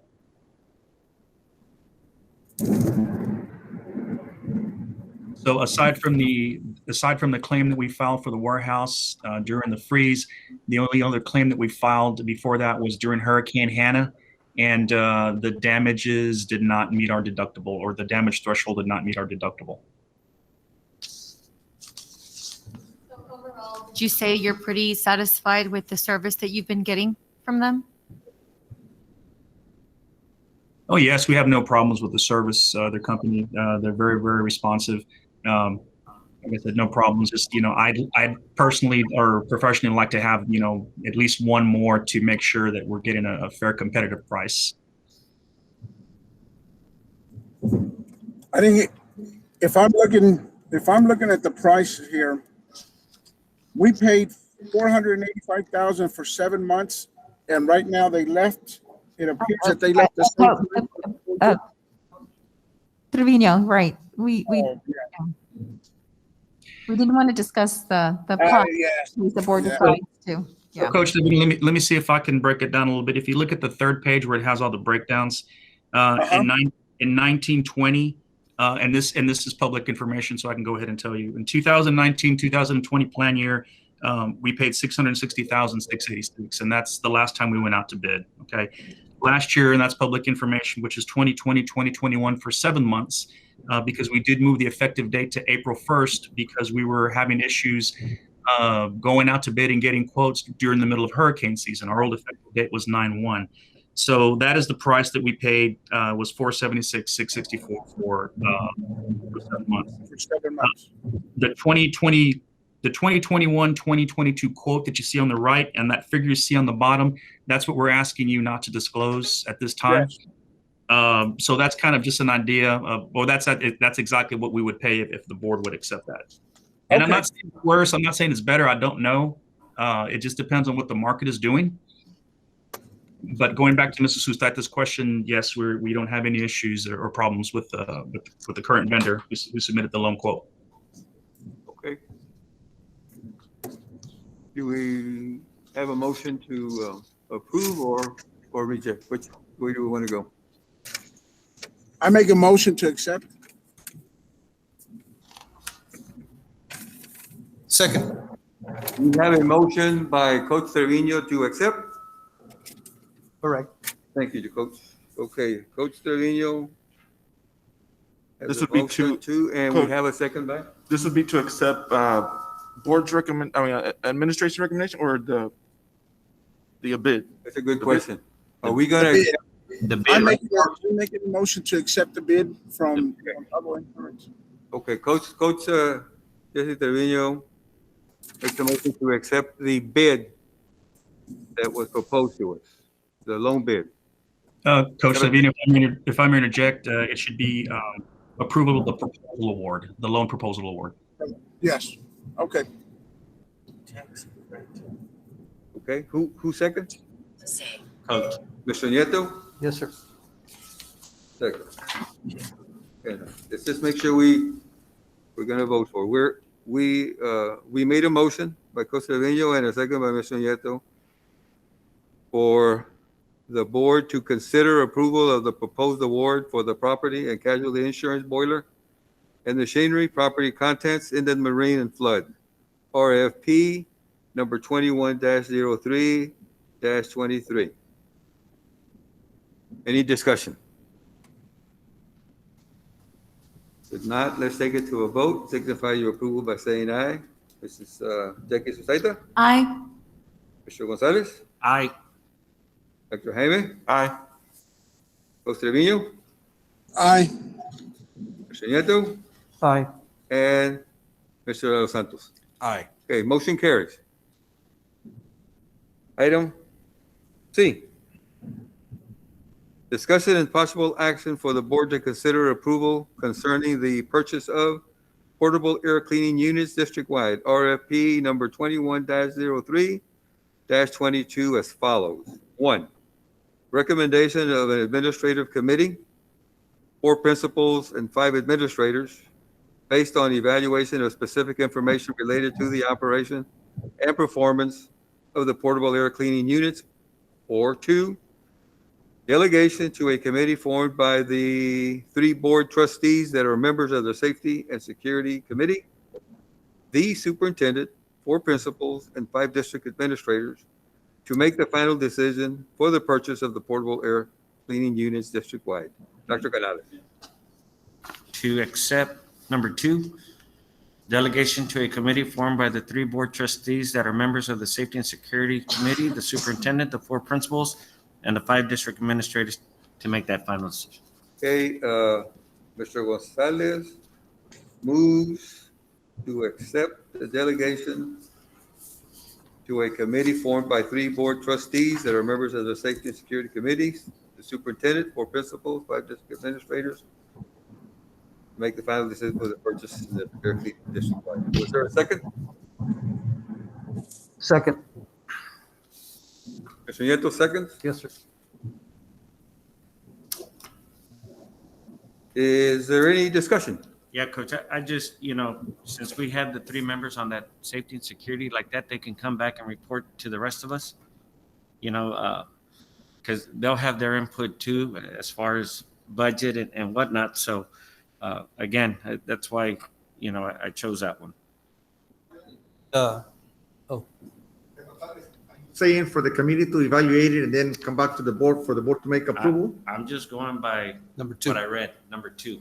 Uh-huh. It says delegation of the committee to be formed by the 3 board members that are on the Safety and Security Committee, the superintendent, the 4 principals, and the 5 district administrators to make the final decision, as it's written here on number 2. Okay, yeah. But what I'm saying is, by going like this, the committee will make the decision, approve the purchase, and just let you know what we did, not come back to the board for approval. Is that what you mean? If this is how it's written, Yeah, yeah, but that's okay. what I'm I saying. wanted We to make have sure. 3 board members on this Yes, committee. They can at least share with us, hey, this is what we liked about the products. So just for clarification, and options not there is the one that Mr. Sanchez just explained. This committee can look at it and bring it back to the board for approval. Board of Trustees on the committee, Coach Cuellar. We have Coach Jesse Trevino. Okay. We have, we have I need to pull the Dr. list. I believe I have one. Dr. Rodriguez is on it, Mr. and Nieto? we have another Is it the member. other one or no? Mr. Nieto. I am. Mr. Riojas, do you have the list? Dr. Collins, I believe it is Mr. Nieto, Coach Jesse Trevino, and also, who am I missing? Dr. Rodriguez. Dr. Jaime Rodriguez, yes, ma'am. Okay, that's fine. I was gonna ask a question. So I thought that they already were rated. Did the principals already have a look at this as far as the 5 of us administrators that looked at it. Right. We only looked at 2 samples. Okay, so The you're gonna other look at the samples will additional ones arrive that on came in? Wednesday, yes. Oh, that one's all right Wednesday. Chance to look at the ones coming in on Wednesday, Right. March the 10th. Right. Okay. And then we'll have to come back again for another meeting to approve or not, we're just gonna go with the If rankings you want to, if not, if you approve it the way it is, Right. we'll make the decision and and then make the approve purchase. and then I'll let you know what we did. Yeah, because time is If you of don't the like essence, it- that's what I'm saying. Right, correct. Time is of the Well, essence, and I think with whatever, for Yeah, me, like and whatever we got administration Coach suggests. Jesse, that's his Right. business, so he'll know. Right. So I think we'll get. Mhm.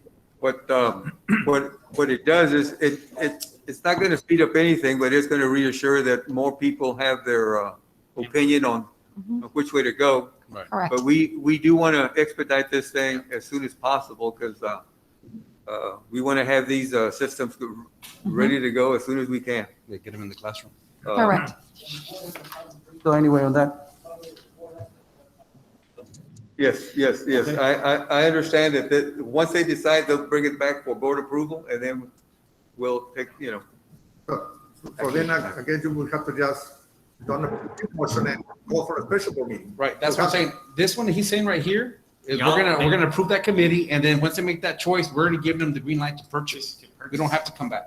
we can do that.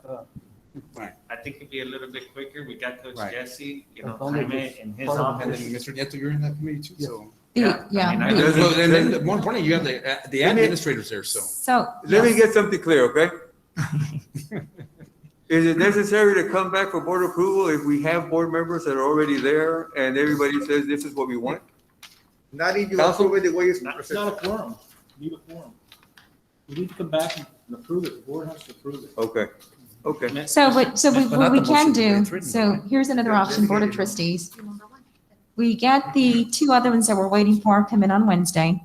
We can even, because time is of the essence, which we all agree, we can even have a special called board meeting over lunch, maybe on Friday, just an hour, because it's just this item, and get it approved. So that way we can go ahead and order it, and not waste that week of spring break. So we can do that as well. But so everybody understands, the way it's written here, like option number 2, if we make a motion to approve it, we don't have to have a meeting because it states here that we're giving them the final say to make the decision and make the purchase. That's the way this motion's written, right? But you're saying it's incorrect, the motion? Well, but the committee members won't be Yeah, but voting. how about one of the school board members says, look, I'm not for it, Oh, but The majority. that's not the case. They're just going to be there to be aware of what the decision is of the administration. Right. And that the other additional district level administration decide. Oh, board members will vote on it as well too? Yeah, it's a committee. Yes. It'll be 13 people in the committee, so me, majority vote. Because look at what you have here on there. It says, discussion and possible action for the board to consider approval concerning the purchase of portable air cleaning units district-wide, RFP number 21-03-22 as follows. And then you have into the people that are going to look at what's there. But the Part C is actually asking for us to consider approval concerning the purchase. I guess that's the key word. Concerning the purchase, not to actually make a decision on the purchase, right? So based on what this committee is going to do, you'll come back with the recommendation, and we'll put it to a vote then. But it says to make the final decision for the purchase of the portable air cleaning units. For me, I mean, I'll do whatever if I have to restrict my motion, but the way I read and the way I understand number 2 is we'll have 3 board members representing us, plus the super, plus the 4 principals and the 5 administrators. Amongst them, Yes. they choose out of the other 2 that are coming in on Wednesday, which one's best, and whatever they approve, that's approved. That's how I read the That's how I read it, so. But council's recommendation is that we need a form. No, because I mean, you're talking a substantial amount of money, so I think the board should come back and just approve it. But I don't have an issue with that. I just substantial- want to do this at ASAP so that we can get it done. And like Dr. Canales said, we can come back Friday during lunch. On Friday. Okay. Special call board, we can post tomorrow. We have enough time for Friday at noon, as long as we Andres, post before noon. how do I need to redo my motion? Just withdraw the motion. Yes. And, If you wanna rescind the motion, all we gotta do is, We could just. get Or leave it in what it is. a unanimous approval by just the table. board, because this now is property of the We can board. table it. Let's resend it. Yeah, vote against Yeah. it. And do you wanna, Oh, yeah. So I'll Withdraw? rescind my motion. No, okay, you wanna withdraw your motion? Kill it, yeah. Well, because it says final decision, but I still want those 3 board members present when they evaluate them. It's okay. So, That's not an issue. So let me make a motion for number 2 without the final decision, and we come back Friday to the board to approve the decision made by group number 2, which is the 3 board members of the Safety and Security Committee, the superintendent, the 4 principals, and the 5 district administrators. Okay? So, Mr. Gonzalez has clarified the motion to be the committee of the 3 board members. And We're gonna get some money out. superintendent, the 4 principals, 5 district administrators to make the decision of the purchase. And then this will come back to us for final approval. And the second stands with Mr. Nieto. What's that? You had a second? Yes, resend it. Okay. Oh, so- with the new motion? Okay, motion second, okay, Yes, anyway. second.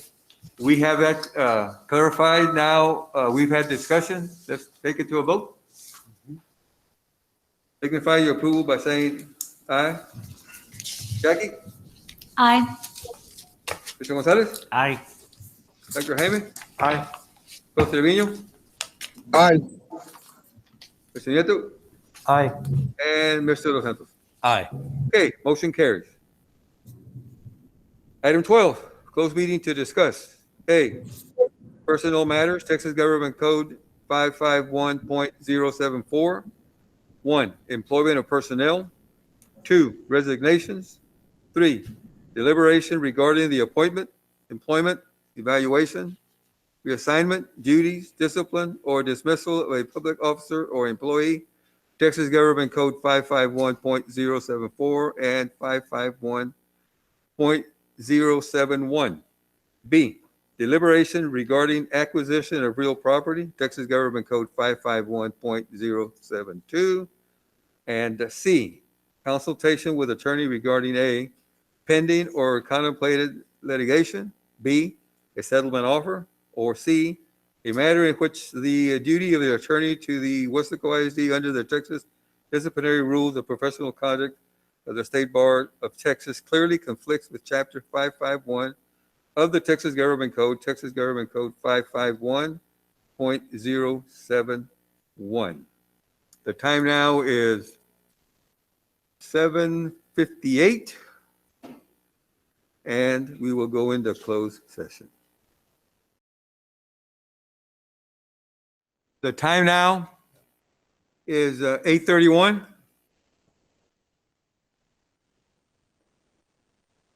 And we have reconvened in open meeting. Item 13, possible action if necessary on items discussed in closed meeting. Dr. Canales. Board of Trustees, the first one is the approval. I'm recommending that you approve the recommendation of contracts for certified professional personnel for new hires as discussed in closed session. I have a motion by Mr. Gonzalez and a second by Mr. Nieto to approve. Take it to a vote. Mr. Staita? Aye. Mr. Gonzalez? Aye. Let the record reflect that Dr. Jaime Rodriguez left the meeting at 8:30. Coach Trevino?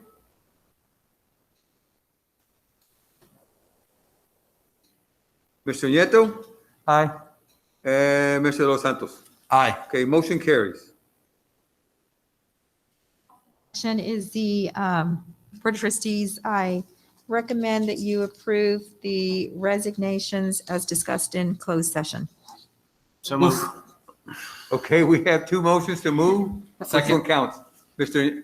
I'll second. Mr. Los Santos Yes. moves, and we have a second by Mr. Gonzalez. Okay. Let's take it to a vote. Signify your approval by saying aye. Mr. Staita? Aye. Mr. Gonzalez? Aye. Jose Villo? I don't think he logged on. Mr. Nieto? Aye. Mr. Los Santos? Aye. Motion carries.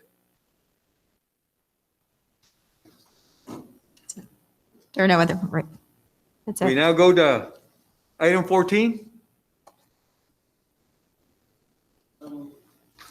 which is adjournment. We have a motion. This meeting is adjourned. The time is 8:33.